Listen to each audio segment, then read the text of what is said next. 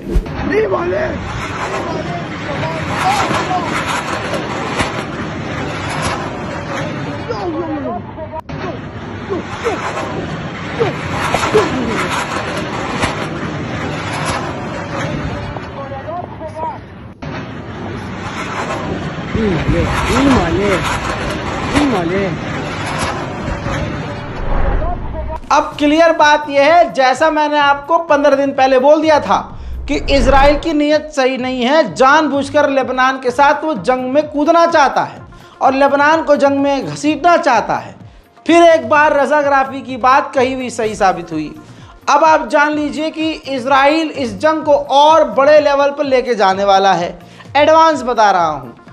सबूत यह है कि इजराइल ने नॉर्थन इजराइल के इलाके का एयर स्पेस बंद कर दिया है, यानी इजराइल के बॉर्डर के इलाके, जिस इलाके को आप ये कह सकते हैं कि लेबनान से मिला हुआ है, उस इलाके के एयर स्पेस को इजराइल ने बंद कर दिया है। वहीं इजराइल ने कल जो बैरूत के इलाके, लेबनान की राजधानी पर हमला किया था, 35 मैंने बताया था लोग मारे गए हैं, लेकिन 35 से बढ़कर मरने वालों की संख्या 37 तक पहुंच चुकी है और अभी भी मौत की संख्या बढ़ सकती है। तुर्की के राष्ट्रपति रजब तैयब एर्दोगान ने कहा कि जिस तरह से इजराइल ने लेबनान के ऊपर हमले किए हैं, ये हरकत उसकी बता रही है कि पूरे मिडिल ईस्ट में इजराइल जंग फैलाना चाहता है। अब ये समझ लीजिए, हिजबुल्लाह को ख़त्म करने के लिए और यूं कहूं कि तमाम ऐसे संगठन जो फ़िलिस्तीन के समर्थन में हैं, उनको ख़त्म करने के लिए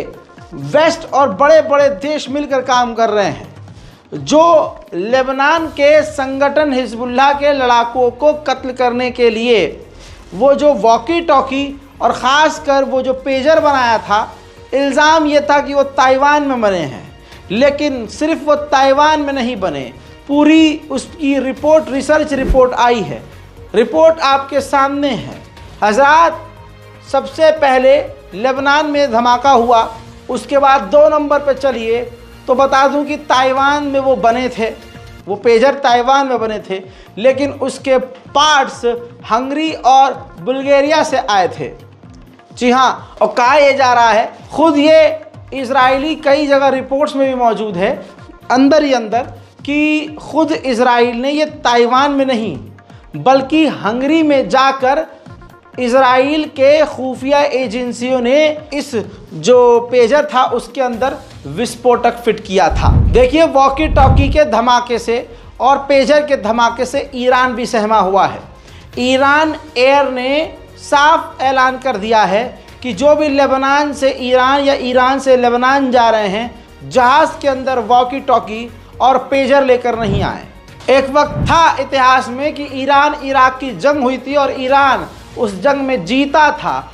हालांकि नुकसान बहुत उठाया, शहादत बहुत देनी पड़ी, लेकिन ईरान जीता था। उसकी एनिवर्सरी के मौके पर ईरान के अंदर परेड होती है, ये तस्वीर देखिए। और ईरान ने इसके अंदर एक बड़ी ही ख़तरनाक मिसाइल दिखाई, जिस मिसाइल का नाम जिहाद मिसाइल है और इस मिसाइल की रेंज 1000 किलोमीटर बताई जा रही है। साथ ही इसी परेड के अंदर अगली तस्वीर दिखाई गई है, अगला ड्रोन दिखाया गया है जो कि काफ़ी बड़ा, लंबा और आप देख सकते हैं हैवी ड्रोन नज़र आ रहा है। ये ड्रोन शाहिद 136B है और इसकी रेंज दिक्कत देती है, यानी 4000 किलोमीटर रेंज है। जो रेंज ये है, ये अमेरिका और इजराइल को दिक्कत देने वाली रेंज है। ईरान के आर्मी चीफ के स्टाफ ने धमकी दी है कि जिस तरह से इजराइल लेबनान में नरसंहार कर रहा है, कत्लेआम मचा रहा है, इसका भुगतान उसे भुगतना होगा। हजरात मोहतरम, हालात सख्त हैं, ख़राब हैं। लेबनान, मिडल ईस्ट, ईरान, आसपास के क्षेत्रों की तमाम जानकारी मैंने आपको दे दी है, ठीक है। अब गाज़ा और दूसरे अपडेट्स देखने के लिए थोड़ा सा इंतज़ार कीजिए, जब तक इस रिपोर्ट को देखिए और शेयर कीजिए। थोड़ी ही देर में फिर से आऊँगा नए अपडेट के साथ इसी चैनल रज़ाग्राफी अनस्क्रिप्टेड पर। दोस्तों इस रिपोर्ट को खूब शेयर कीजिए। इस बारकोड का इस्तेमाल करते हुए गाज़ा और फ़िलिस्तीन की मदद के लिए आगे आइए। मेरे चैनल को सब्सक्राइब ज़रूर कीजिएगा और तो और इस चैनल को दूसरे लोगों से भी सब्सक्राइब करवाइएगा। मैं हूं रज़ा और आप देख रहे थे रज़ाग्राफी अनस्क्रिप्टेड। जय हिंद।